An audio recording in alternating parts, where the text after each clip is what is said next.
Saat aku melihat sosoknya di layar laptop suamiku, saat aku melihatnya mengenakan kemeja garis-garis biru yang baru 3 hari lalu kusetrika untuknya, aku tahu duniaku hancur berkeping-keping. Tetapi, yang tidak Baskara tahu adalah bahwa aku sudah mengumpulkan setiap kepingan itu, siap untuk menggunakannya untuk menghancurkannya. Aku menatap layar, tanganku gemetar.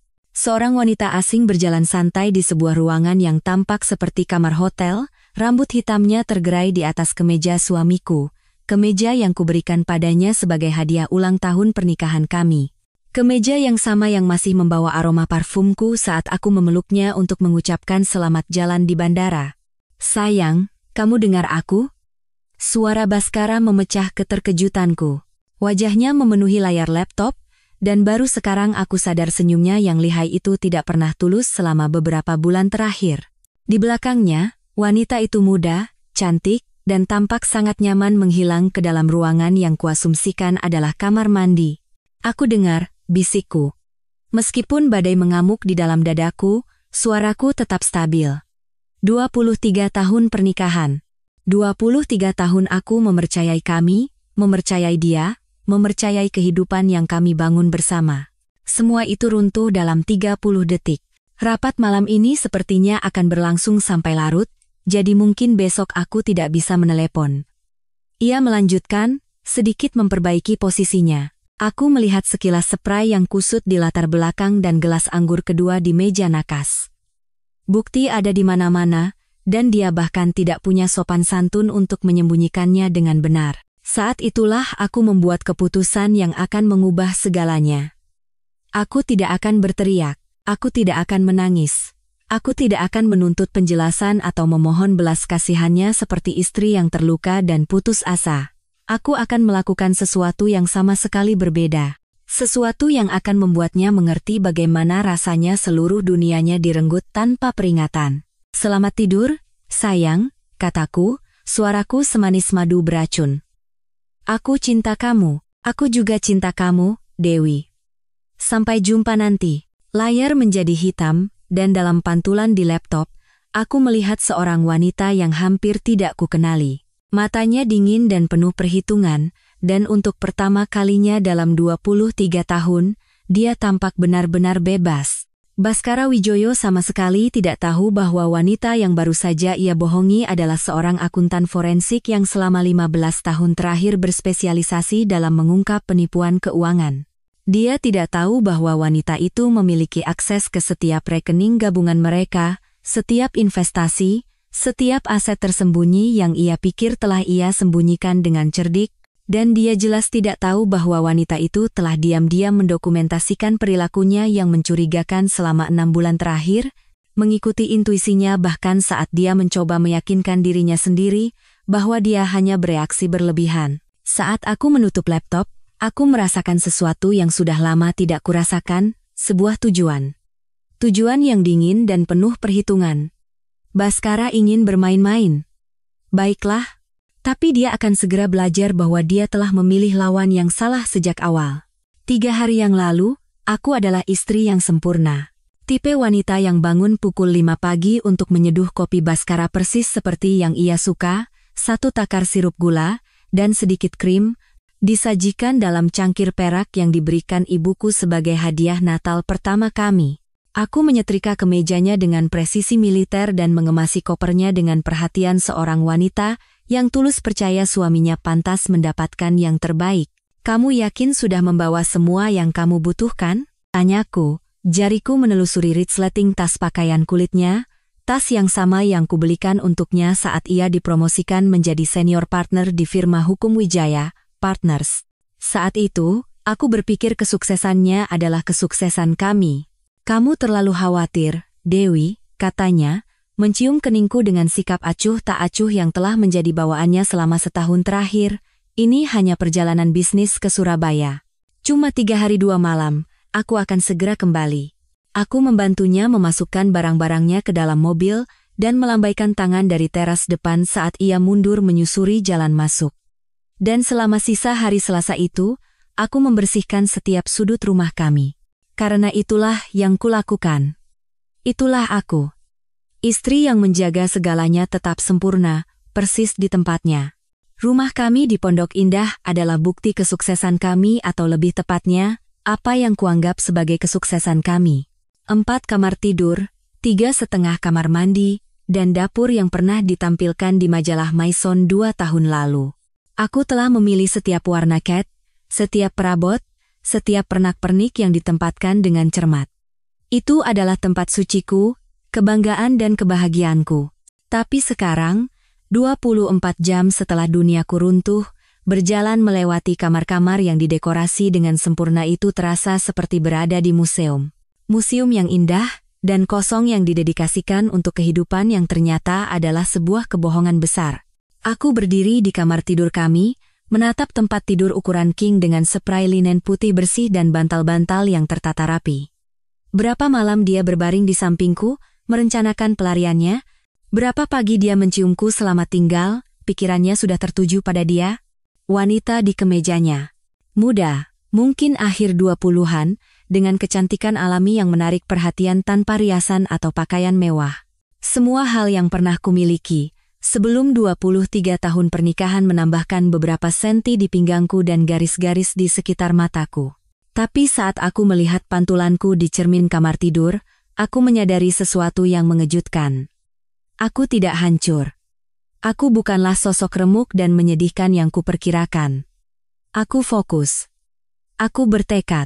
Aku tampak seperti seorang wanita yang baru saja diberi kunci sel penjaranya dan akhirnya siap untuk berjalan bebas. Saat itu, ponselku berbunyi dengan pesan teks masuk. Sudah kangen. Tidak sabar pulang dan menunjukkan betapa aku mencintaimu. Suamimu tercinta. Aku menatap pesan itu untuk waktu yang lama sebelum mengetik balasan. Aku juga kangen.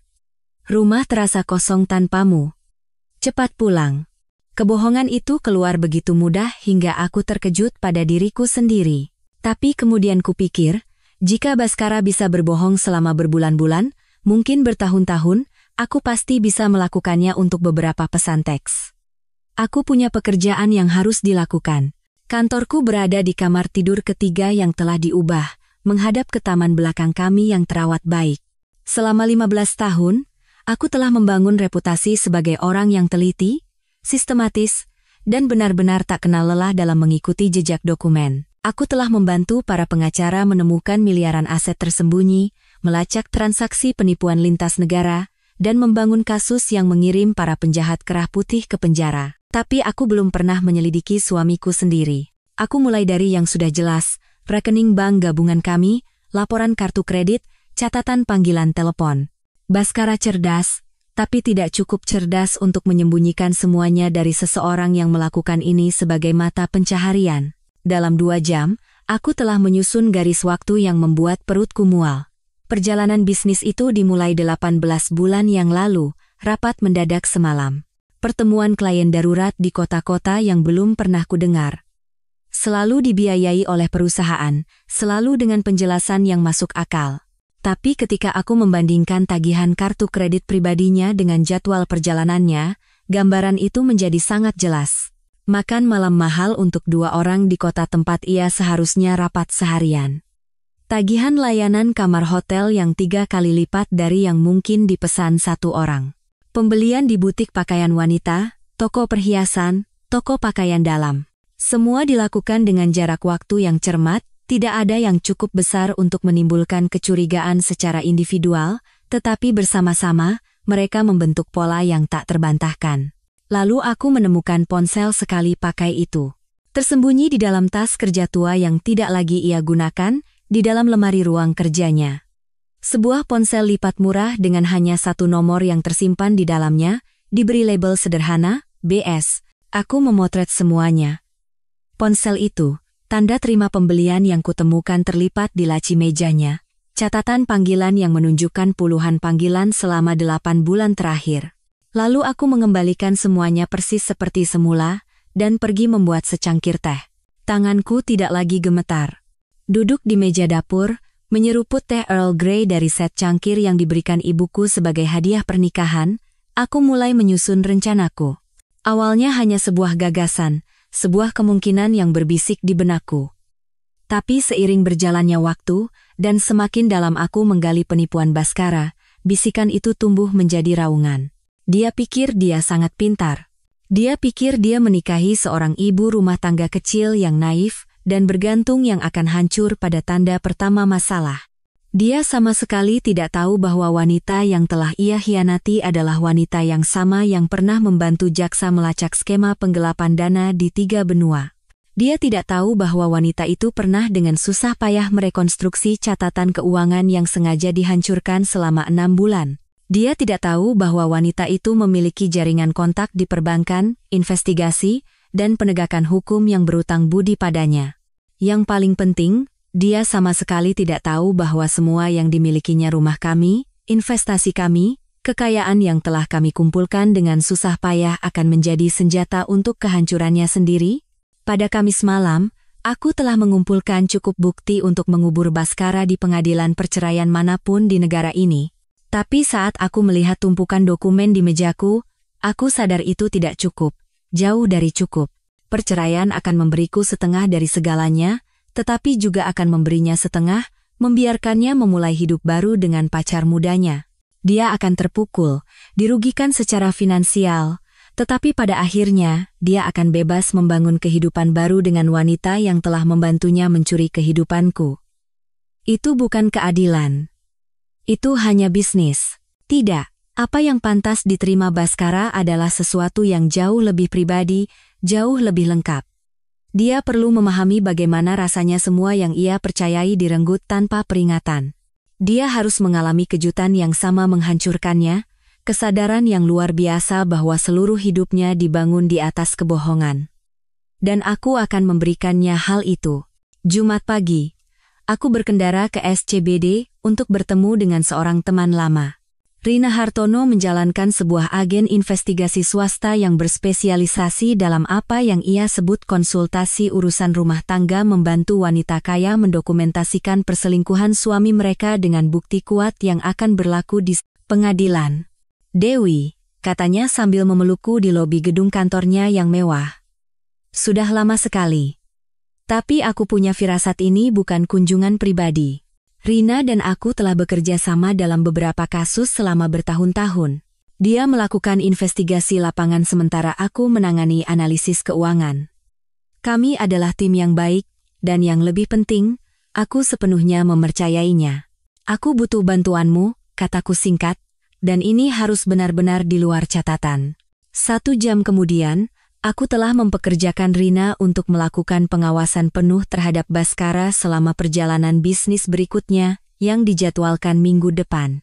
Aku juga menugaskan mitranya, Pak Tirtayasa, seorang mantan detektif, untuk melakukan pemeriksaan latar belakang lengkap pada setiap orang yang berhubungan dengan Baskara selama setahun terakhir. Selama 30 tahun melakukan pekerjaan ini, kata Rina saat aku menandatangani kontrak, aku belum pernah melihat klien yang setenang ini. Sebagian besar wanita sudah hancur lebur saat mereka datang kepadaku. Sebagian besar wanita bukan akuntan forensik, jawabku. Dia tertawa, tapi aku bisa melihat kekhawatiran di matanya. Berjanjilah padaku kamu tidak merencanakan sesuatu yang berbahaya. Aku sudah terlalu sering melihat wanita pintar membuat keputusan bodoh saat mereka marah. Aku tidak marah, kataku, dan aku menyadari itu benar. Kemarahan yang membara pada malam pertama telah mengkristal menjadi sesuatu yang jauh lebih dingin, jauh lebih terfokus, aku hanya sistematis. Sore itu, aku melakukan 3 pemberhentian lagi. Pertama, ke kantor pengacaraku, di mana aku diam-diam mengubah surat wasiatku dan membuat sebuah perwalian untuk melindungi aset pribadiku jika terjadi perceraian. Kedua, ke bank, di mana aku membuka rekening baru dengan nama gadis ibuku dan mentransfer cukup uang untuk memberiku kemandirian finansial penuh. Ketiga, ke sebuah fasilitas penyimpanan pribadi di seberang kota, di mana aku menyewa unit dengan pengatur suhu atas nama gadis ibuku. Malam itu, ketika Baskara menelepon untuk menanyakan kabar, aku sudah siap. Bagaimana Surabaya? Tanyaku, berbaring di tempat tidur dengan secangkir teh dan sebuah buku yang sebenarnya tidak kubaca. Membosankan setengah mati, katanya, dan aku bisa mendengar kelelahan yang terlatih dalam suaranya. Kliennya sulit, dan deposisi ini memakan waktu lebih lama dari yang diperkirakan. Mungkin aku harus tinggal 1 hari lagi. Tidak apa-apa, sayang, kataku.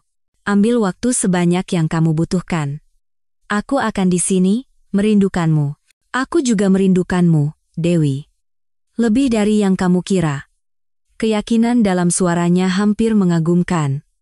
Jika aku tidak tahu yang sebenarnya, aku akan percaya setiap katanya. Baskara, kataku, tepat sebelum dia menutup telepon. Ya, aku cinta kamu. Dan aku ingin kamu tahu bahwa apapun yang terjadi, semua yang kulakukan adalah karena aku mencintaimu. Ada jeda sejenak. Senang mendengarnya, Dewi. Aku juga cinta kamu. Setelah dia menutup telepon, aku duduk di tempat tidur untuk waktu yang lama, menatap foto-foto berbingkai di meja nakasku. Hari pernikahan kami. Aku, berusia 25 tahun dan bersinar dalam gaun renda nenekku, sangat yakin bahwa Baskara dan aku akan menua bersama. Perjalanan kami ke Italia untuk ulang tahun kelima kami berdua, tersenyum dan kecoklatan di depan Koloseum. Foto Natal terakhir kami, diambil hanya 8 bulan yang lalu, kami tampak seperti pasangan sempurna yang menjalani kehidupan sempurna. Di setiap foto, senyumku tulus. Di setiap foto, aku tampak seperti seorang wanita yang benar-benar dan sepenuhnya mencintai suaminya. Sekarang, melihat foto-foto itu, aku merasakan emosi yang mengejutkan, bukan kesedihan, bukan kemarahan, tetapi semacam rasa terima kasih yang aneh. Karena wanita yang percaya pada dongeng dan akhir bahagia, wanita yang percaya dan naif itu, kini telah tiada. Dan di tempatnya ada seseorang yang jauh lebih kuat, jauh lebih pintar, dan jauh lebih berbahaya. Baskara Wijoyo telah menciptakan musuh terburuknya sendiri, dan dia bahkan belum menyadarinya.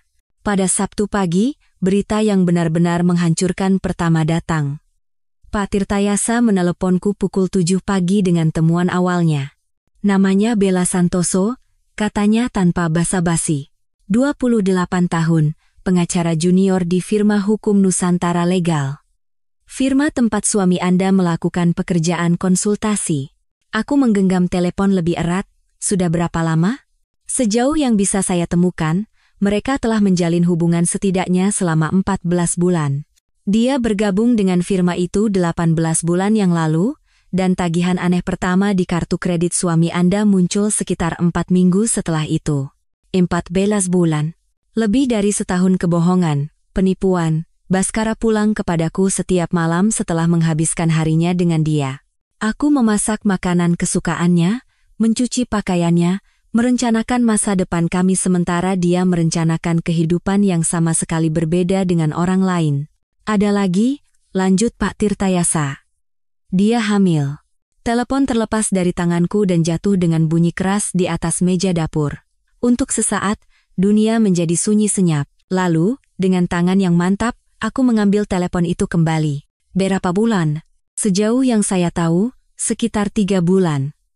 Dia sudah beberapa kali ke dokter, dan suami Anda telah membayar tagihan-tagihan itu melalui rekening kartu kredit terpisah yang saya temukan. 3 bulan hamil. Itu berarti Baskara sudah tahu setidaknya selama sebulan, mungkin lebih. Dan dia tidak mengatakan apa-apa, terus berbohong padaku, terus berbagi tempat tidur kami, terus merencanakan perjalanan bisnis sementara selingkuhannya mengandung anaknya. Kirimkan semuanya padaku, kataku. Setiap detail, setiap foto, setiap tanda terima. Aku ingin semuanya. Nyonya Dewi, kata Pak Tirtayasa hati-hati, saya sudah lama melakukan pekerjaan ini, dan saya telah melihat apa yang dilakukan pengkhianatan semacam ini pada orang-orang. Mungkin Anda harus mengambil sedikit waktu sebelum. Kirimkan semuanya, ulangku. Hari ini.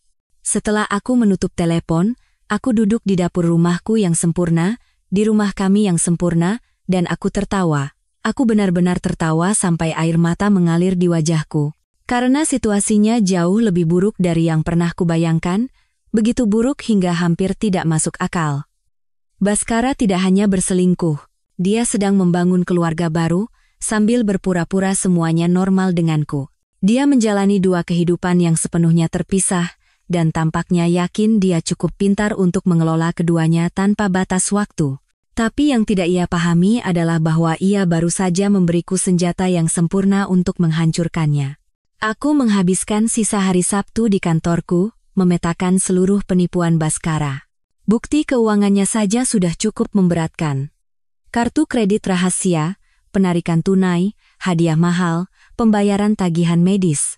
Tapi ketika aku menggabungkannya dengan foto-foto pengawasan yang sudah mulai diambil Rina, garis waktu yang disusun Pak Tirtayasa, dan catatan panggilan yang kuperoleh, gambaran itu menjadi sangat jelas. Baskara Wijoyo, pengacara terhormat, pilar masyarakat, adalah seorang pembohong, penipu, dan penjahat. Dia mencuri uang dari rekening gabungan kami untuk menghidupi selingkuhannya, yang sedang hamil untuk liburan romantis, untuk apartemen yang nyaman sambil berbohong kepada istrinya yang telah dinikahinya selama 23 tahun tentang perjalanan bisnis. Tapi lebih dari itu, dia adalah seorang pengecut. Alih-alih memiliki kesopanan untuk mengakhiri pernikahan kami sebelum memulai hubungan baru, dia memilih untuk membuatku tetap tergantung, mungkin berharap dia bisa menemukan cara untuk memiliki kedua kehidupan secara bersamaan. Pria yang kucintai, kupercayai, dan kubangun seluruh kehidupan dewasaku bersamanya, adalah orang asing. Dan orang asing itu telah membuat kesalahan terbesar dalam hidupnya dengan meremehkan jenis wanita yang ia nikahi. Pada Minggu malam, aku sudah memiliki rencanaku. Rencana itu komprehensif, merusak, dan benar-benar kedap udara. Tapi yang paling penting, rencana itu akan memberikan Baskara persis seperti yang telah ia berikan kepadaku, penghancuran total atas segala sesuatu yang ia pikir bisa ia andalkan. Dia ingin menjalani kehidupan ganda. Baiklah. Tapi dia akan segera belajar bahwa tindakan memiliki konsekuensi, dan beberapa pengkhianatan datang dengan harga yang tidak akan pernah bisa ia bayar. Senin pagi, untuk pertama kalinya dalam 3 tahun, aku mengambil cuti sakit, dan aku berkendara ke kompleks apartemen Bella Santoso. Tempat itu bagus, tidak mewah, tapi nyaman dan modern. Tipe tempat yang bisa dijangkau oleh seorang pengacara muda, terutama jika seorang pria yang lebih tua dan kaya membantunya membayar sewa. Aku parkir di seberang jalan dan menunggu. Dia muncul pada pukul 8.30 pagi, tampak persis seperti dalam foto pengintaian yang dikirim Pak Tirtayasa. Tinggi dan anggun, dengan kecantikan alami yang menjadi impian fotografer. Dia mengenakan gaun longgar yang dengan cerdik menyembunyikan kehamilannya, dan dia bergerak dengan keanggunan percaya diri seorang wanita yang tidak pernah meragukan tempatnya di dunia. Aku mengawasinya pergi dengan mobil Toyota Avanza perak yang praktis tapi terawat baik, mungkin berusia beberapa tahun. Lalu aku keluar dari mobilku dan berjalan ke kotak suratnya. Rina telah mengajariku trik ini bertahun-tahun yang lalu. Jika kau ingin tahu rahasia seseorang, mulailah dengan surat mereka. Bukan untuk mencuri, itu akan menjadi kejahatan federal, tetapi untuk melihat kehidupan seperti apa yang mereka jalani. Tagihan medis, laporan kartu kredit, layanan langganan, pembayaran utilitas. Surat menceritakan sebuah kisah yang tidak akan pernah diceritakan oleh profil media sosial. Bella Santoso hidup di atas kemampuannya. Itu jelas dari tumpukan laporan kartu kredit dan pemberitahuan pembayaran terlambat yang bisa kulihat melalui celah di kotak suratnya. Dia juga menerima surat dari klinik kesuburan di kota, yang mengonfirmasi apa yang telah ditemukan Pak Tirtayasa. Tapi yang menarik perhatianku adalah sebuah surat dari agen real estate kelas atas. Tipe yang tidak berurusan dengan apartemen untuk pengacara junior, melainkan properti senilai miliaran rupiah. Dia sedang mencari rumah, tidak diragukan lagi dengan uang suamiku. Aku pulang ke rumah dan menelepon Rina. Cari tahu semua yang kau bisa tentang rencana masa depan Bella Santoso, kataku. Pencarian properti, lamaran pekerjaan, pembelian besar apapun yang mungkin dia pertimbangkan. Aku pikir Baskara berencana meninggalkanku, dan aku ingin tahu persis kehidupan seperti apa yang dia pikir akan ia jalani. Dewi, kata Rina hati-hati, apa yang akan kau lakukan dengan semua informasi ini? Aku akan membuat kehidupan yang dia pikir akan ia bangun bersamanya menjadi tidak mungkin, kataku, benar-benar, dan sepenuhnya, tidak mungkin. Sore itu, aku melakukan beberapa panggilan telepon lagi, panggilan yang akan mengejutkan Baskara jika ia tahu, karena sementara ia menjalani kehidupan ganda, aku telah membangun jaringan kontak dan hubungan yang tidak ada hubungannya dengannya. Panggilan pertama adalah kepada Sari Puspita, seorang reporter di Kompas yang berspesialisasi dalam korupsi hukum dan pelanggaran etika profesional. Sari dan aku telah bekerja sama dalam sebuah cerita tentang korupsi yudisial 2 tahun yang lalu, dan dia berutang budi padaku. Aku mungkin punya cerita untukmu, kataku. Seorang pengacara lokal terkemuka telah menggelapkan dana klien untuk menghidupi selingkuhannya yang sedang hamil, sambil berbohong kepada istrinya tentang perjalanan bisnis. Tertarik? Sangat, kata Sari. Seberapa kuat buktimu? Sangat kuat. Catatan keuangan, foto, pernyataan saksi, semuanya. Kapan kau ingin ini dipublikasikan? Akan ku beritahu, kataku. Panggilan kedua adalah kepada Andi Prasetyo di Pradi, Perhimpunan Advokat Indonesia. Andi dan aku pernah berkencan sebentar di universitas dan tetap berteman sejak itu. Dia sekarang bertanggung jawab untuk menyelidiki pelanggaran etika oleh pengacara. Dewi, senang mendengar suaramu, kata Andi. Ada apa? Aku perlu melaporkan potensi pelanggaran etika, kataku. Tentang seorang pengacara yang mungkin menggelapkan dana klien untuk pengeluaran pribadi. Bagaimana cara mengajukan keluhan disipliner resmi? Tergantung pada sifat pelanggarannya. Kirimkan apa yang kau punya, dan aku akan memeriksanya. Akan kukirimkan minggu ini, kataku.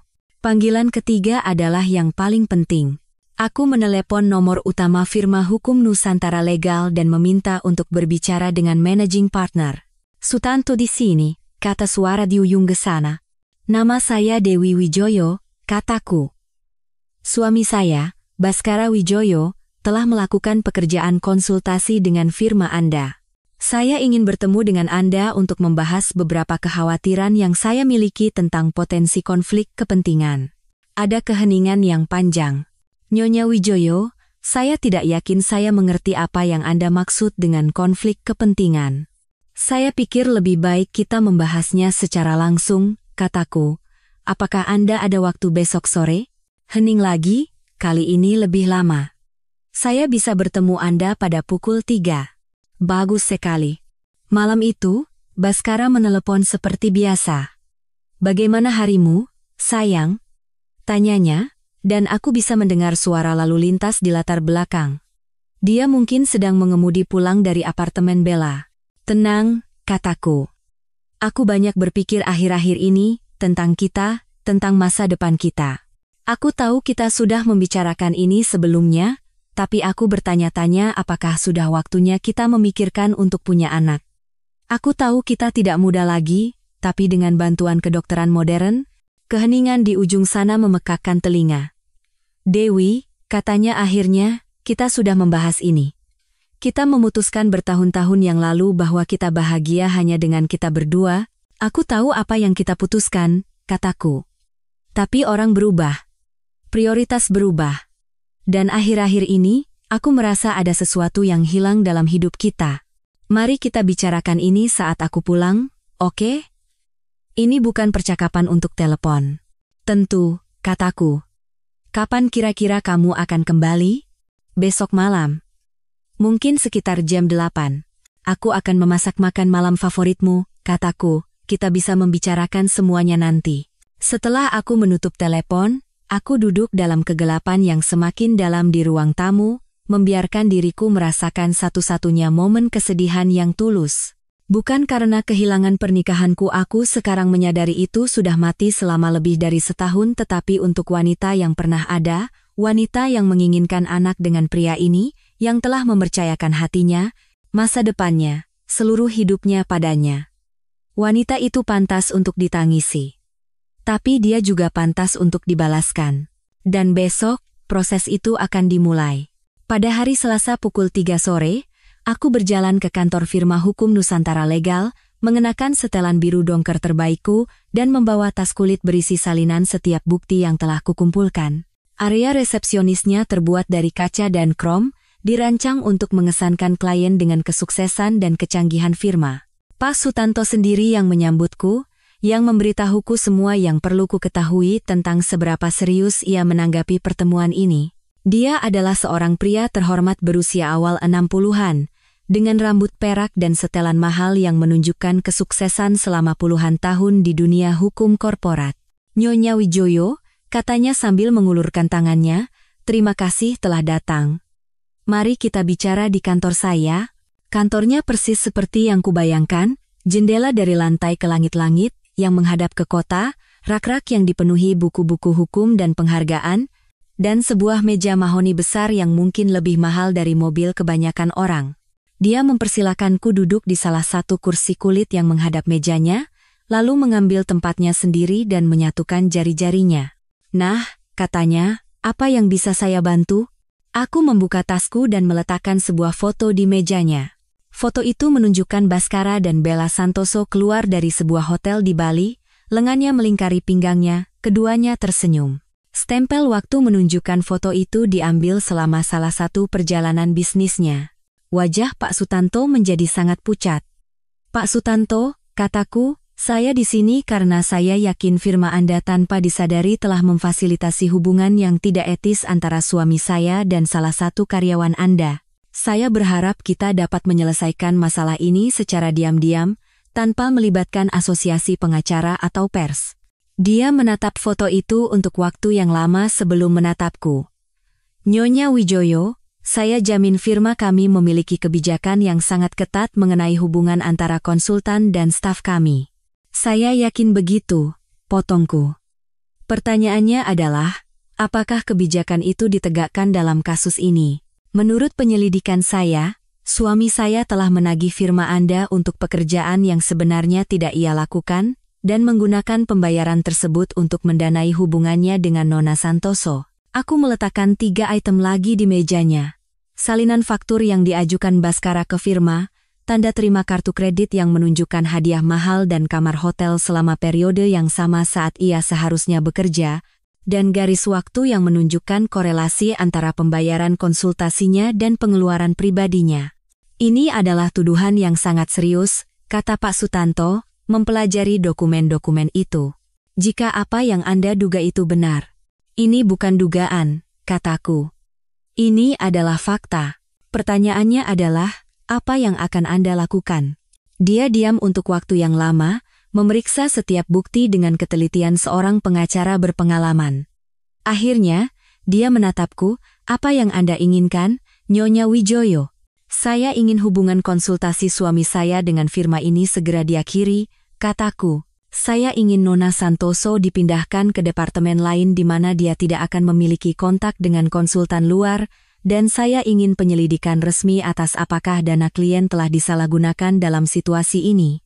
Dan jika kami menyetujui persyaratan ini, maka masalah ini akan tetap di antara kita," kataku.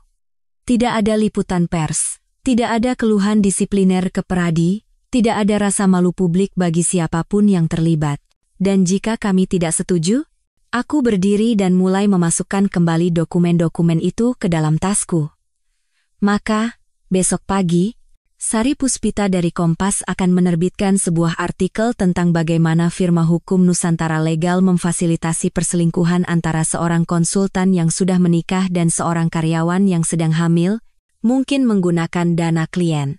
Pradi akan menerima keluhan disipliner resmi tentang praktik penagihan Bhaskara, dan saya akan mengajukan gugatan perdata terhadap firma dan suami saya atas penipuan dan penderitaan emosional yang disengaja.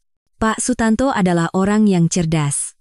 Dia mengerti persis apa yang kutawarkan padanya, cara untuk mengakhiri situasi ini dengan bersih dengan kerusakan minimal pada reputasi firmanya. "Saya perlu waktu untuk menyelidiki klaim ini," katanya. "Tentu saja," kataku. "Tetapi saya membutuhkan jawaban pada hari Jumat. Suami saya kembali dari perjalanan bisnisnya besok malam, dan saya berencana untuk menyelesaikan masalah ini sebelum dia menyadari bahwa seluruh hidupnya akan berubah."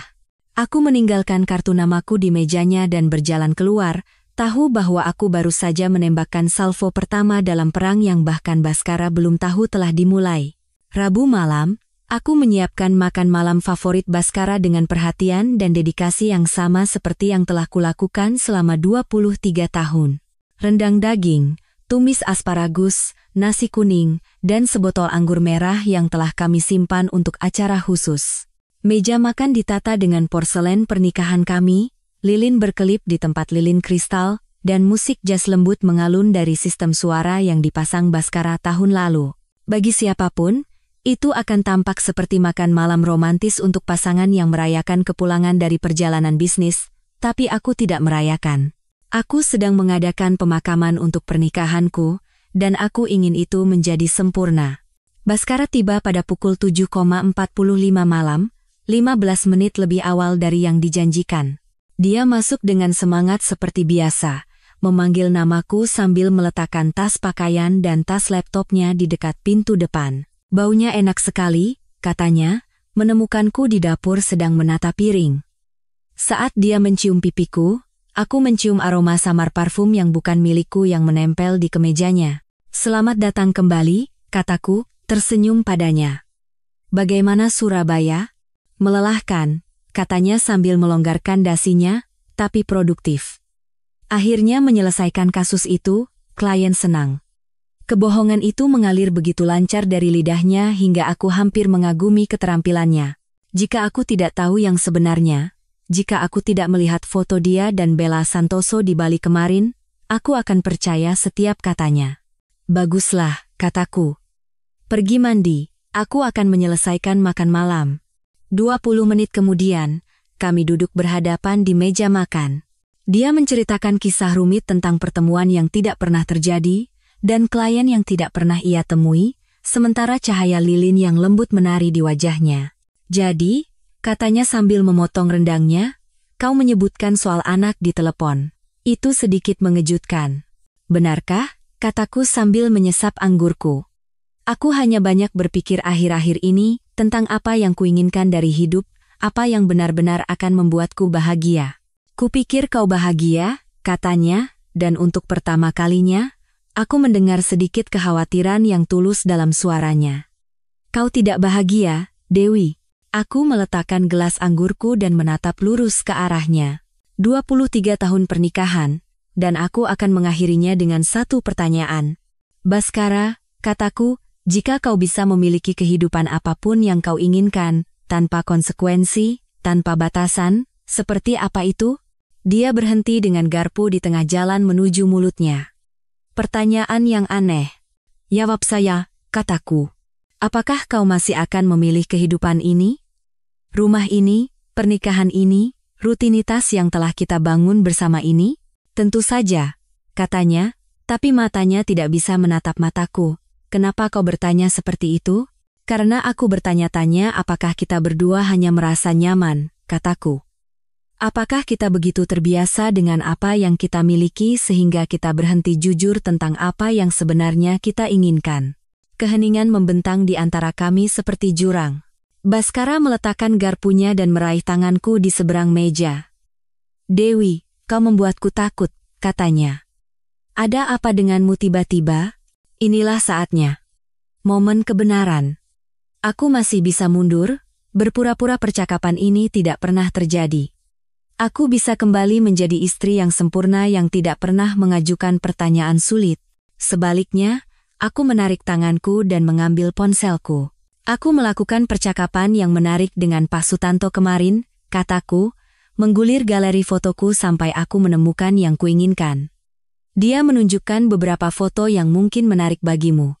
Aku meletakkan ponsel di atas meja di antara kami, menampilkan foto Baskara dan Bella Santoso meninggalkan hotel di Bali. Warna meninggalkan wajahnya begitu cepat sehingga sejenak aku khawatir dia benar-benar akan pingsan. Dewi, dia memulai. Jangan, kataku, mengangkat tangan. Jangan menghina kecerdasanku dengan mencoba menjelaskan ini. Aku tahu tentang Bella Santoso. Aku tahu tentang kehamilannya. Aku tahu tentang apartemen yang kau bayar sewanya, tagihan medis, perhiasan, semuanya. Dia menatap foto itu untuk waktu yang terasa seperti selamanya sebelum perlahan-lahan mengangkat matanya untuk menatap mataku. Sejak kapan kau tahu? Tanyanya pelan. Apakah itu penting? Kataku. Yang penting adalah, apa yang akan kau lakukan sekarang? Apa yang terjadi selanjutnya mungkin adalah percakapan paling surreal dalam hidupku. Dihadapkan dengan bukti pengkhianatannya yang tak terbantahkan, Baskara tampak mengempis seperti balon yang bocor. Pengacara yang percaya diri dan sukses yang telah kunikahi selama lebih dari 2 dekade digantikan oleh seorang pria yang tampak tersesat, bingung, dan tiba-tiba sangat tua. Aku tidak bermaksud seperti ini, katanya, menatap tangannya sendiri. Bella dan aku maksudku, saat aku mulai konsultasi di Nusantara, dia hanya staf yang ditugaskan untuk membantu kasusku. Kami menghabiskan banyak waktu bekerja bersama, berbicara tentang hukum, tentang kehidupan. Dia cerdas, Dewi. Sangat cerdas. Aku yakin begitu, kataku, suaraku tenang meskipun amarah membara di dadaku, ceritakan tentang kehamilannya. Dia tersentak seolah aku menamparnya. Dia memberitahuku 2 bulan yang lalu. Itu tidak direncanakan, kami berdua terkejut. Tapi kau senang, kataku, itu bukan pertanyaan. Ya, bisiknya. Ya, Tuhan. Hal pertama yang kurasakan saat dia memberitahuku adalah kegembiraan. Kegembiraan murni dan luar biasa. Dan saat itulah kau mulai mencari rumah. Kepalanya terangkat. Bagaimana kau? Sudah kubilang, Baskara. Aku tahu segalanya. Pertanyaan yang perlu kau jawab untukku adalah ini, apakah kau pernah berencana memberitahuku? Atau apakah kau hanya akan melanjutkan kehidupan ganda ini, tanpa batas waktu? Dia tidak menjawab untuk waktu yang lama. Lilin-lilin terus berkelip, musik jazz terus mengalun, dan makan malam yang telah kusiapkan selama berjam-jam menjadi dingin di piring kami. Aku akan memberitahumu, katanya akhirnya. Aku hanya tidak tahu bagaimana caranya. Kita sudah bersama begitu lama, Dewi. Seluruh kehidupan dewasa kita. Aku terus berpikir aku bisa menemukan cara untuk melewati ini tanpa menghancurkan semua yang telah kita bangun. Dan bagaimana tepatnya kau pikir itu akan berhasil? Tanyaku. Kau akan menjadikanku istrimu sambil membangun keluarga dengan pacarmu yang sedang hamil? Kau akan membagi waktumu di antara 2 keluarga. Entah bagaimana meyakinkan dirimu sendiri bahwa itu adil bagi siapapun? Aku tidak tahu, katanya, dan untuk pertama kalinya, suaranya pecah. Aku tidak tahu apa yang kupikirkan. Aku hanya tahu aku mencintainya, dan aku menyukai gagasan memiliki anak dengannya. Tapi pada saat yang sama, gagasan kehilanganmu sepenuhnya tidak tertahankan. Yah, selamat, kataku sambil berdiri dan mulai membersihkan meja. Kau berhasil kehilangan kami berdua. Apa maksudmu? Tanyanya, mengikutiku ke dapur. Aku berbalik menghadapnya, piring porselen pernikahan kami di tanganku. Maksudku, karier Bella Santoso di firma hukum Nusantara Legal berakhir kemarin sore, bersama dengan kontrak konsultasimu, wajah Baskara menjadi putih. Apa? Aku melakukan pertemuan yang sangat produktif dengan Pak Sutanto, kataku, meletakkan piring-piring itu dengan hati-hati di wastafel. Dia cukup terkejut mengetahui bahwa salah satu konsultannya berselingkuh dengan seorang pengacara junior sambil menagih untuk pekerjaan yang tidak ia lakukan. Rupanya, memfasilitasi perselingkuhan menggunakan sumber daya perusahaan bertentangan dengan kebijakan perusahaan. Tidak, Dewi, kau tidak bisa melakukan ini. Itu karierku, reputasiku. Reputasimu? Aku tertawa, suara yang terdengar aneh dan keras bahkan di telingaku sendiri. Baskara, reputasimu mati saat kau memutuskan untuk menjalani kehidupan yang penuh kebohongan. Aku hanya membuatnya menjadi publik. Apa yang kau inginkan? Tanyanya, dan aku bisa melihat ketakutan tumbuh di matanya. Uang, rumah, apapun yang kau inginkan dalam perceraian, aku akan memberikannya padamu. Ini bukan tentang perceraian, kataku. Ini tentang konsekuensi.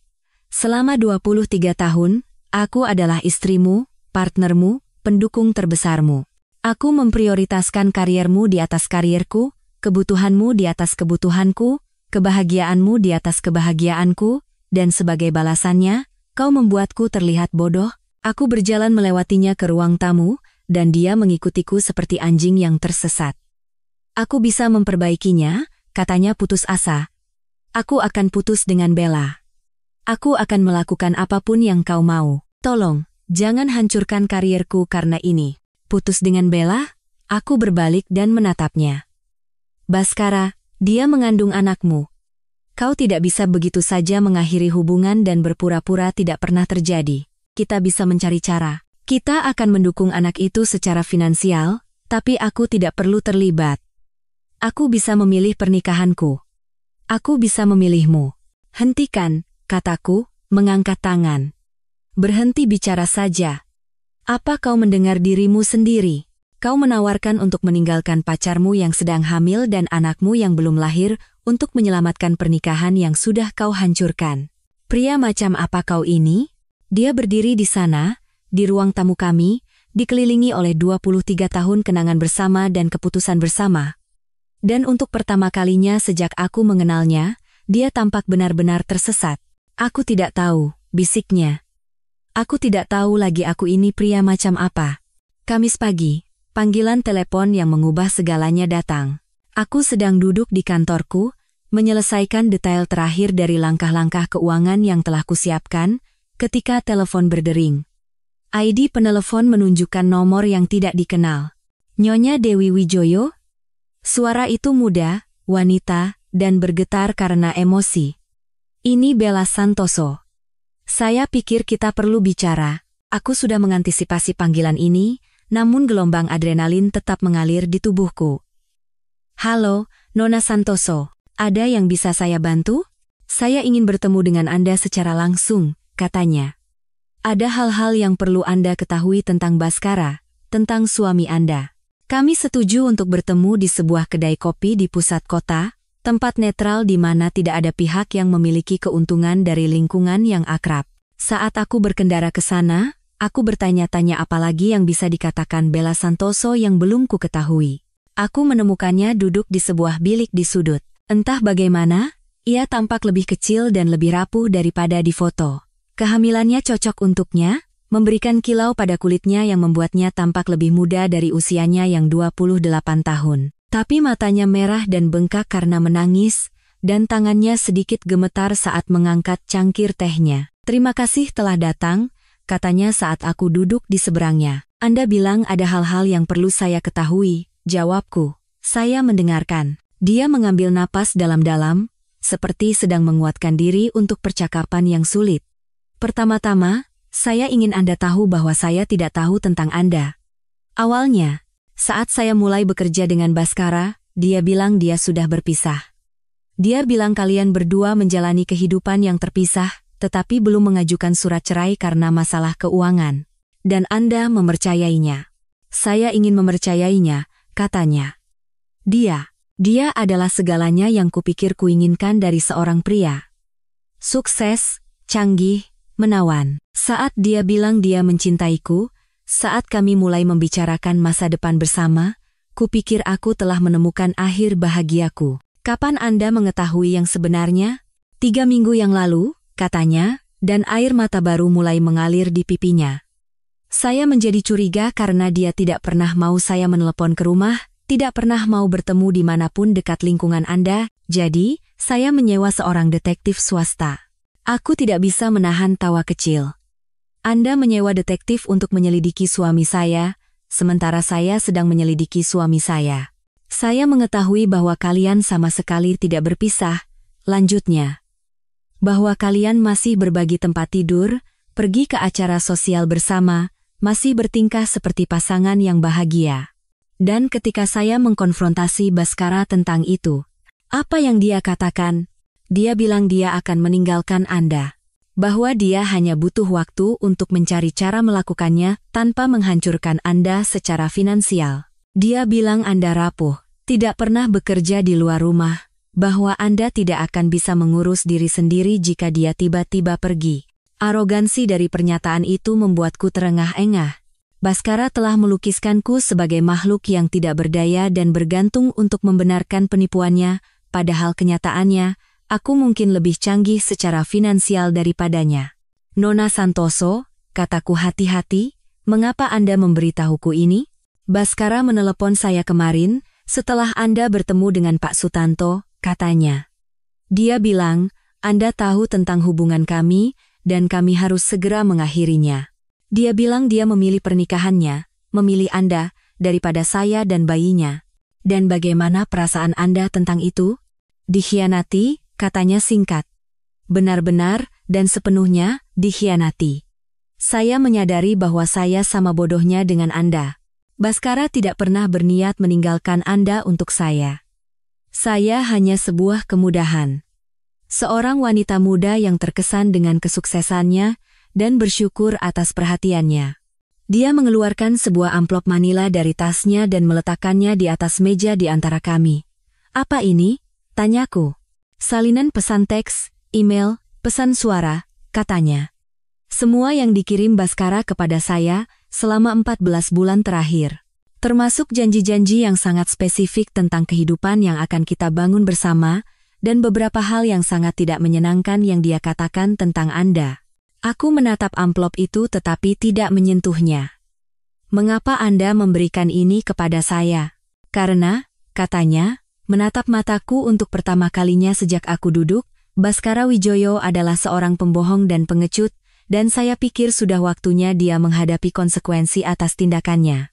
Saya tidak bisa mengembalikan kerusakan yang telah ia lakukan pada pernikahan Anda, tapi mungkin saya bisa membantu Anda memastikan dia tidak lolos begitu saja tanpa konsekuensi nyata." "Dan Anda?" tanyaku. "Bagaimana dengan bayinya?" "Saya hamil 3 bulan dengan anak dari seorang pria yang baru saja menyebut saya sebagai kesalahan yang perlu diperbaiki," katanya.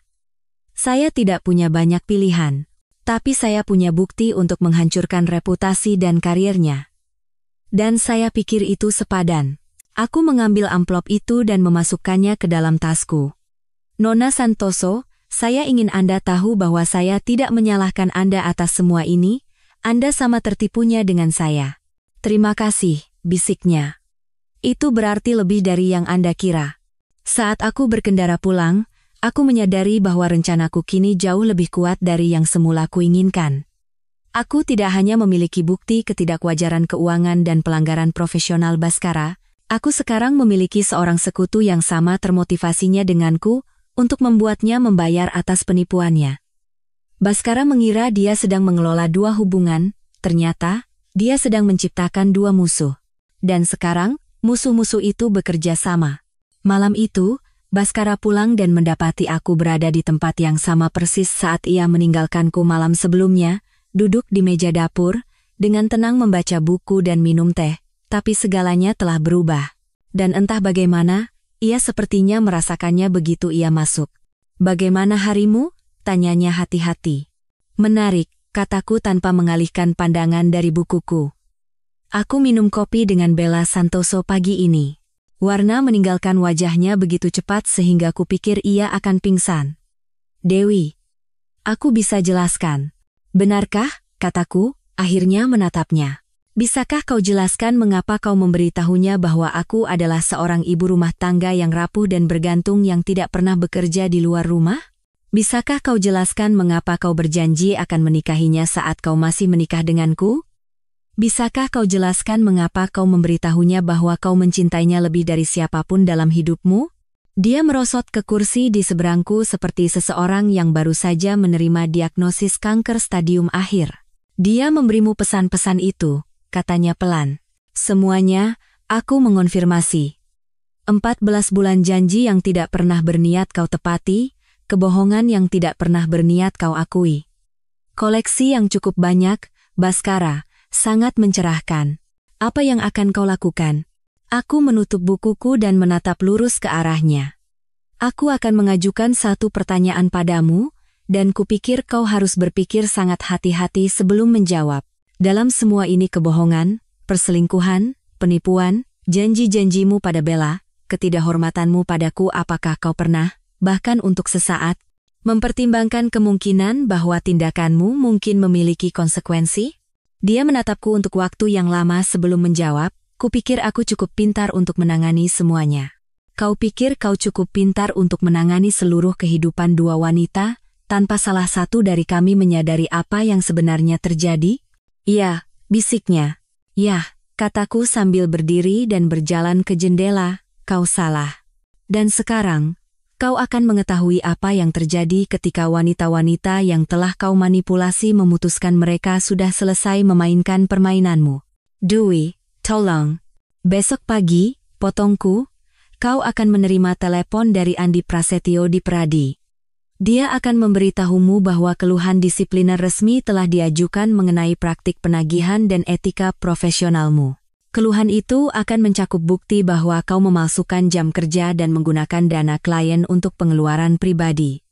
Wajah Baskara menjadi pucat pasi. Kau tidak bisa. Kau istriku.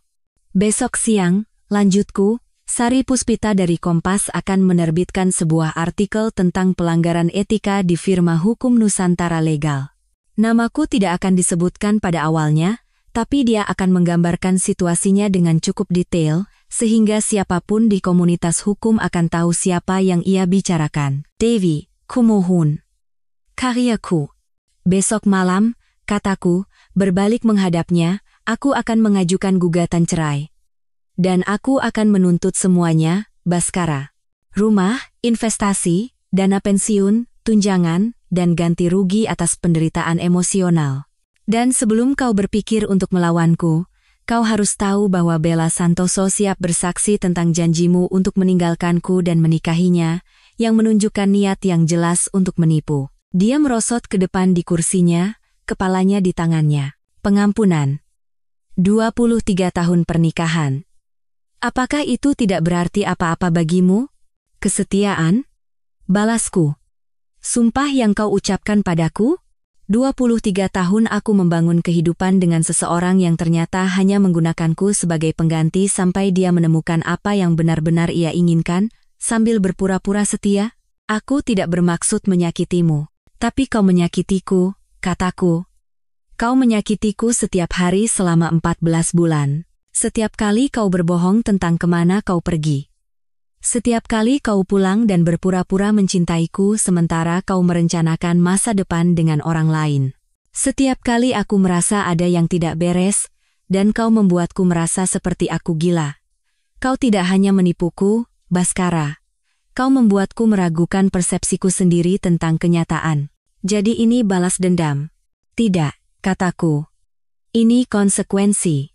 Balas dendam itu emosional, berantakan, dan pada akhirnya merusak diri sendiri. Ini hanyalah hasil alami dari pilihan yang kau buat. Kau memilih untuk menjalani kehidupan yang penuh kebohongan, dan sekarang, kebohongan itu runtuh di sekitarmu. Aku berjalan ke meja dapur dan mengambil satu set kunci mobil yang bukan milikku. Ini milik Bella Santoso, kataku sambil meletakkannya di atas meja di depannya. Dia memintaku untuk memberikannya padamu. Rupanya, kau yang membayar cicilan Avanzanya. Kemana dia pergi? Tanyanya. Dia kembali ke kampung halamannya untuk tinggal bersama kakaknya sementara dia memikirkan langkah selanjutnya. Dia memintaku untuk memberitahumu agar tidak pernah menghubunginya lagi. Tidak pernah. Bagaimana dengan bayinya? Baskara, kau menjelaskan kepadanya bahwa kau memilihku daripada dia dan anakmu. Jadi dia memilih untuk membesarkan anakmu tanpamu. Selamat. Kau berhasil meninggalkan keluargamu bahkan sebelum lahir.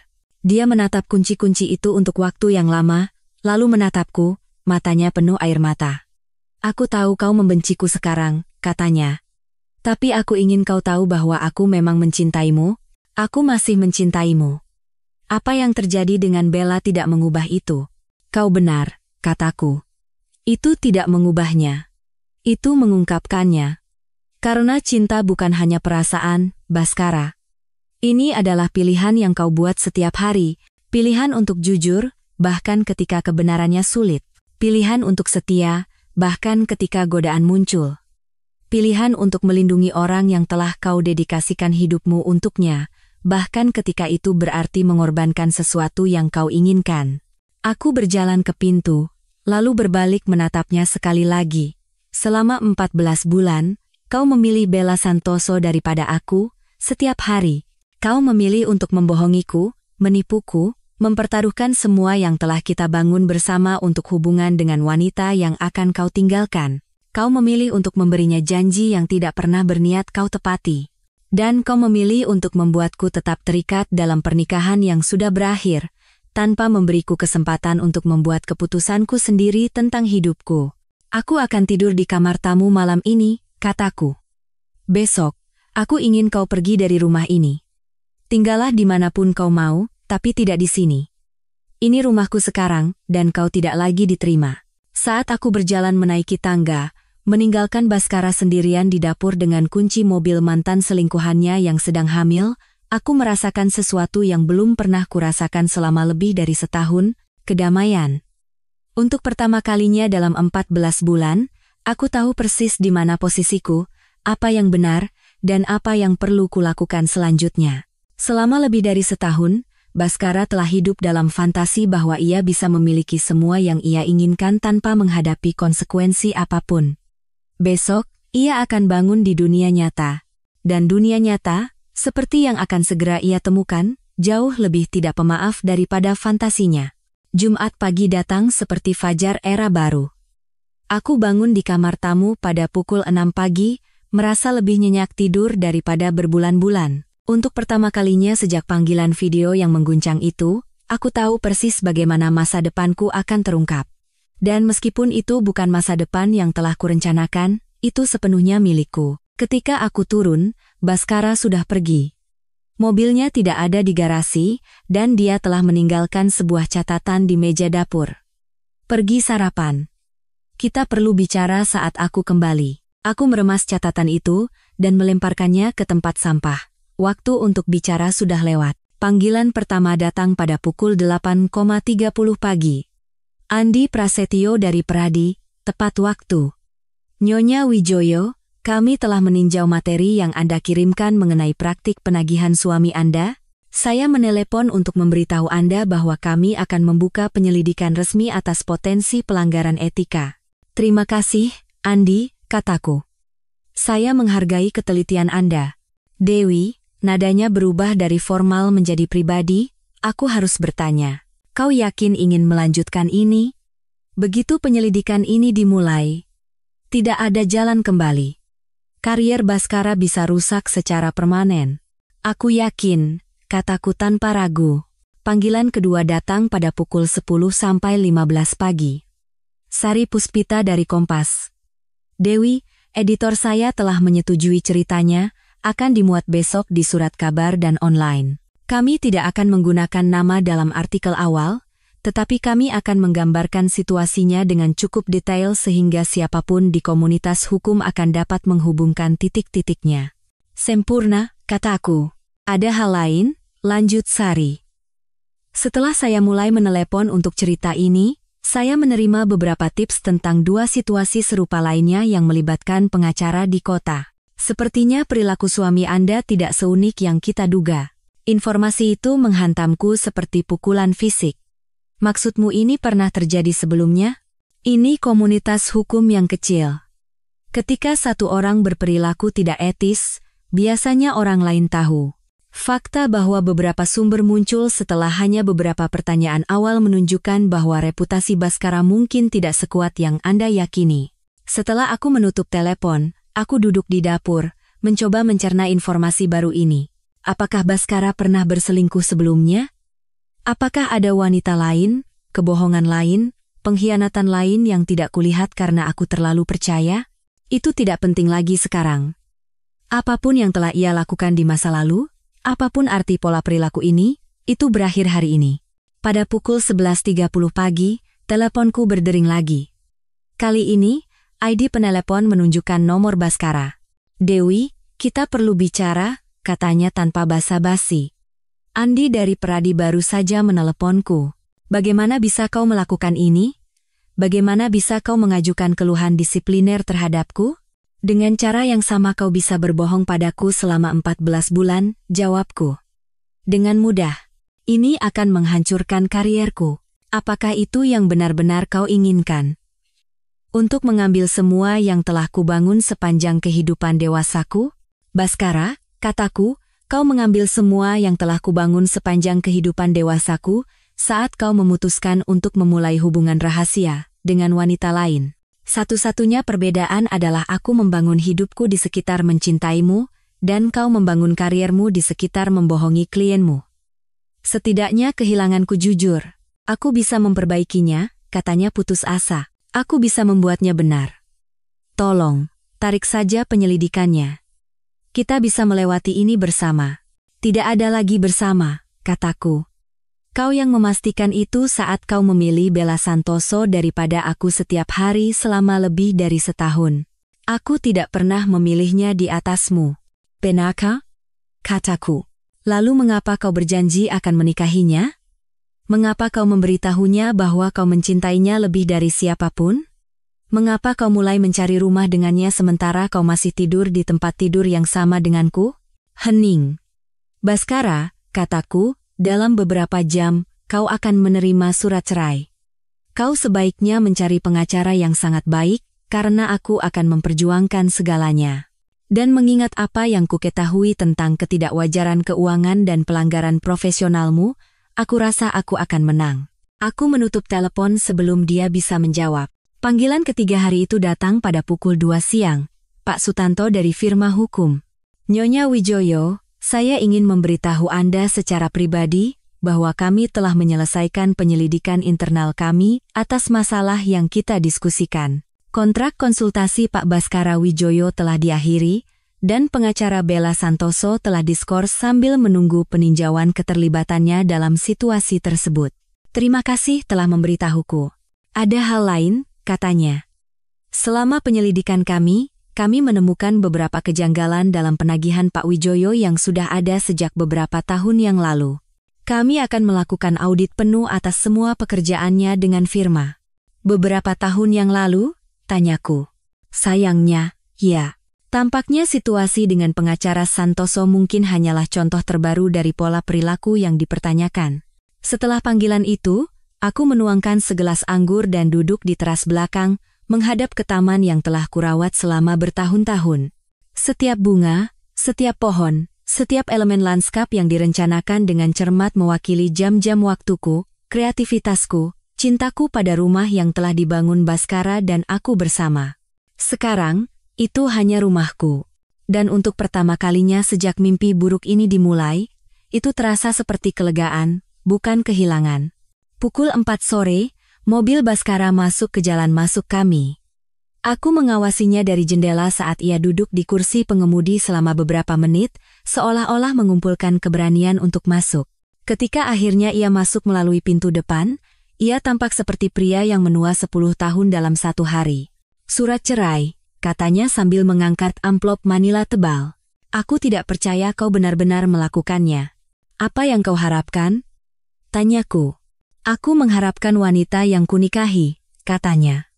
Wanita yang cukup mencintaiku untuk mencoba menyelesaikan masalah, bukan menghancurkanku pada kesempatan pertama. Aku menatapnya dengan tak percaya. Baskara, kau tidak memberiku masalah untuk diselesaikan.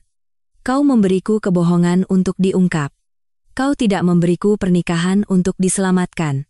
Kau memberiku penipuan untuk diekspos. Aku membuat kesalahan. Kau membuat pilihan. Aku mengoreksi. Pilihan yang disengaja dan diperhitungkan untuk mengkhianatiku, menipuku, dan membangun kehidupan dengan wanita lain sambil berpura-pura setia padaku. Itu bukan kesalahan. Itu adalah keputusan. Dia merosot ke sofa ruang tamu kami, masih memegang surat cerai. Apa yang terjadi sekarang? Sekarang, kau menghadapi konsekuensi dari keputusanmu, kataku. Kau mencari tempat tinggal, kau menyewa pengacara, dan kau mencari cara untuk membangun kembali kariermu dari reruntuhan reputasimu, kau menjadi ayah bagi anak yang telah kau tinggalkan, atau tidak. Tapi bagaimanapun, kau akan melakukannya tanpaku. Dewi, katanya, suaranya tercekat karena air mata, aku tahu aku tidak pantas mendapatkan pengampunanmu. Tapi apakah ada kemungkinan, suatu hari nanti, kita bisa menjadi teman? Untuk menyelamatkan sesuatu dari 23 tahun kita bersama? Aku memandang pria yang telah berbagi tempat tidurku, mimpiku, seluruh kehidupan dewasaku, dan aku mempertimbangkan pertanyaannya dengan serius. Pria yang telah memelukku saat ibuku meninggal, merayakanku saat aku mendapatkan klien besar pertamaku, berdansa denganku di pesta ulang tahun teman-teman, berbicara tentang menua bersama. Pria itu nyata, setidaknya untuk sementara waktu. Tapi ia telah digantikan oleh seseorang yang mampu melakukan keegoisan yang mencekik dan kekejaman yang acuh tak acuh yang tidak kukenali. Aku tidak tahu, kataku jujur. Mungkin suatu hari nanti, ketika lukanya tidak begitu baru, dan pengkhianatannya tidak begitu mentah, kita bisa melakukan percakapan yang sopan. Tapi teman, kurasa tidak, Baskara. Teman tidak saling berbohong selama 14 bulan. Teman tidak membuat satu sama lain merasa gila saat mereka merasa ada yang tidak beres. Teman tidak meninggalkan pacar mereka yang sedang hamil untuk menyelamatkan pernikahan yang sudah mereka hancurkan. Dia mengangguk perlahan, seolah dia sudah menduga jawaban itu. Aku akan mengemasi beberapa barang dan menginap di hotel malam ini, katanya. Aku akan mengatur untuk mengambil sisa barangku saat kau tidak di sini. Itu mungkin yang terbaik, aku setuju. Saat ia berbalik untuk pergi, ia menatapku sekali lagi. Aku benar-benar mencintaimu, Dewi. Aku tahu kau tidak percaya lagi, tapi itu benar. Aku tahu kau mencintaiku, kataku. Tapi cinta tanpa rasa hormat, cinta tanpa kejujuran, cinta tanpa kesetiaan, itu bukan cinta sejati. Itu hanya sentimen, dan kau tidak bisa membangun kehidupan di atas sentimen. Setelah ia pergi, aku berjalan melewati rumahku dan memulai proses untuk merebutnya kembali. Aku menurunkan foto-foto pernikahan, mengemasi memorabilia kehidupan kami bersama, dan mulai merencanakan bagaimana aku akan mendekorasi ulang, untuk membuat ruang yang pernah menjadi milik kami menjadi sepenuhnya milikku. Untuk pertama kalinya dalam 23 tahun, aku benar-benar bebas membuat pilihanku sendiri, mengejar mimpiku sendiri, membangun masa depanku sendiri. Dan meskipun kebebasan itu datang dengan harga yang sangat mahal, aku akhirnya siap untuk menerimanya. Bhaskara telah memberiku hadiah terbesar yang mungkin tidak akan pernah ia pahami. Dia telah memberiku diriku kembali. 6 minggu kemudian, aku berdiri di lobi gedung pengadilan, menunggu sidang perceraianku. Proses hukum berjalan dengan sangat cepat, sebagian besar karena pengacara Bhaskara telah menasihatinya untuk tidak menentang tuntutanku. Dengan penyelidikan Pradi yang sedang berlangsung dan artikel lanjutan di Kompas yang menarik banyak perhatian di komunitas hukum, melawanku di pengadilan hanya akan menciptakan lebih banyak sorotan publik yang tidak bisa ia tanggung. Bella Santoso juga ada di sana, duduk di bangku dekat jendela. Kehamilannya kini terlihat jelas di bawah gaun hitam sederhananya. Kami telah menjadi sekutu yang tak terduga selama 1,5 bulan terakhir, terikat oleh pengalaman bersama kami atas penipuan Bhaskara. Dia dijadwalkan untuk bersaksi hari ini tentang janjinya untuk menceraikanku dan menikahinya, kesaksian yang akan membantu membuktikan klaimku atas ganti rugi penderitaan emosional. Bagaimana perasaanmu? Tanyaku sambil duduk di sampingnya. Gugup, akunya. Tapi aku siap. Aku hanya ingin ini selesai. Apakah dia pernah menghubungimu? Dia menggelengkan kepala. Tidak sejak hari kau memberitahunya aku pindah ke kampung halaman. Kau. Dia mengirim bunga pada hari yang seharusnya menjadi ulang tahun pernikahan kami, kataku. Tidak ada catatan, hanya bunga. Aku membuangnya.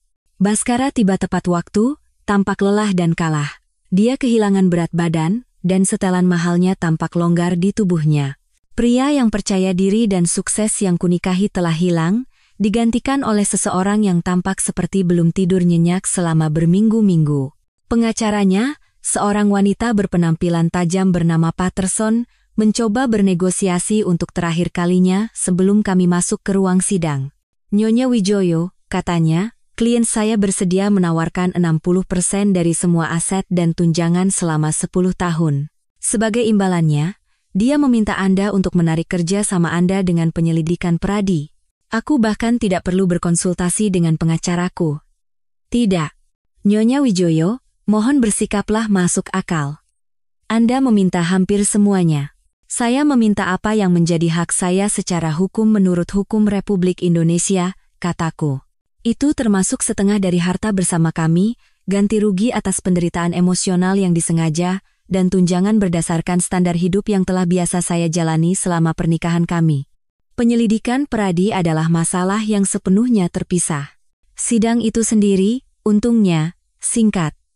Karena Bhaskara telah memilih untuk tidak menentang perceraian, sebagian besar adalah masalah meresmikan pembagian aset dan mengonfirmasi pembayaran tunjangan. Tetapi ketika Bella Santoso naik ke kursi saksi dan menjelaskan janji-janji yang telah dibuat Bhaskara kepadanya, seluruh penipuannya menjadi jelas bahkan bagi hakim. Pak Bhaskara Wijoyo berjanji akan menceraikan istrinya dan menikahi saya. Kesaksiannya, suaranya mantap meskipun jelas tidak nyaman. Dia berulang kali mengatakan kepada saya bahwa dia mencintai saya lebih dari siapapun, dan bahwa kita akan membangun kehidupan bersama. Dia membantu saya mencari rumah, berbicara tentang anak-anak masa depan kita, dan membuat rencana terperinci untuk pernikahan kita. Ketika saya hamil, dia menyatakan kegembiraan awalnya dan berbicara tentang betapa ia tidak sabar untuk menjadi seorang ayah. Dan kapan janji-janji ini berubah? Tanya pengacaraku.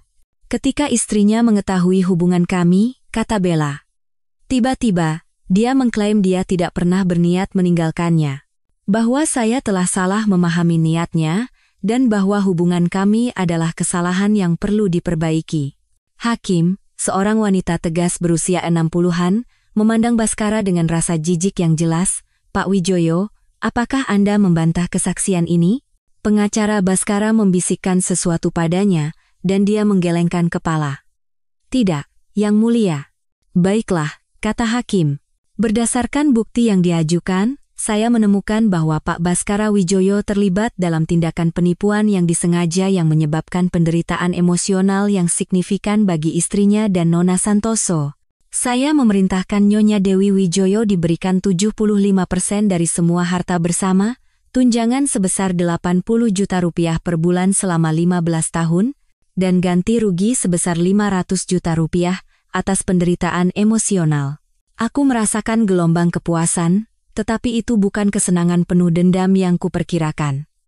Itu adalah sesuatu yang lebih tenang, lebih mendalam. Itu adalah kepuasan karena keadilan telah ditegakkan, karena perhitungan akhirnya seimbang. Setelah sidang, Baskara mendekatiku di lorong. Kuharap kau puas, katanya dengan suara pahit. Sebenarnya, ya, jawabku. Untuk pertama kalinya dalam lebih dari setahun, rasanya alam semesta kembali masuk akal. Kau menghancurkan hidupku. Tidak. Baskara, kataku. Kau yang menghancurkan hidupmu sendiri. Aku hanya menolak membiarkanmu menghancurkan hidupku juga. Dia berjalan pergi tanpa berkata apa-apa lagi, dan aku menyadari itu mungkin percakapan terakhir yang akan pernah kulakukan dengan mantan suamiku. Bella dan aku meninggalkan gedung pengadilan bersama, berjalan keluar ke sore musim semi yang cerah yang terasa penuh dengan kemungkinan. Apa yang akan kau lakukan sekarang? Tanyanya saat kami sampai di mobil masing-masing. Aku berpikir untuk memulai firma akuntansi forensikku sendiri, kataku. Menghususkan diri dalam kasus-kasus seperti kasus kita. Membantu wanita yang mencurigai ketidakjujuran finansial suami mereka mendapatkan bukti yang mereka butuhkan. Itu sempurna, katanya. Kau akan membantu banyak orang. Bagaimana denganmu? Kakakku akan membantuku dengan bayinya, katanya. Dan aku berpikir untuk kembali sekolah, mengambil gelar MBA, dan memulai karier baru di bidang yang sama sekali berbeda. Kami berpelukan selamat tinggal, dua wanita yang seharusnya menjadi musuh, sampai kami menyadari bahwa kami sebenarnya adalah korban dari keegoisan pria yang sama. Saat aku berkendara pulang ke rumahku, rumah yang sekarang benar-benar, secara hukum, dan sepenuhnya milikku, aku memikirkan diriku 6 minggu yang lalu. Wanita yang percaya pada akhir bahagia, pada kekuatan cinta untuk mengatasi rintangan apapun, pada kebaikan mendasar dari pria yang ia nikahi. Wanita itu telah tiada. Tapi wanita yang menggantikannya lebih kuat, lebih pintar, dan jauh lebih bebas. Setahun kemudian, aku duduk di kantor baruku, meninjau catatan keuangan untuk seorang klien yang suaminya telah menyembunyikan aset selama 3 tahun. Bisnis yang kumulai dengan penyelesaian perceraianku telah berkembang melampaui imajinasi terliarku. Ternyata, ada banyak wanita sepertiku, wanita cerdas dan sukses yang telah ditipu secara sistematis oleh pria yang sepenuhnya mereka percayai. Ponselku berbunyi dengan pesan teks dari nomor yang tidak dikenal. Melihat artikel di majalah bulanan tentang bisnismu.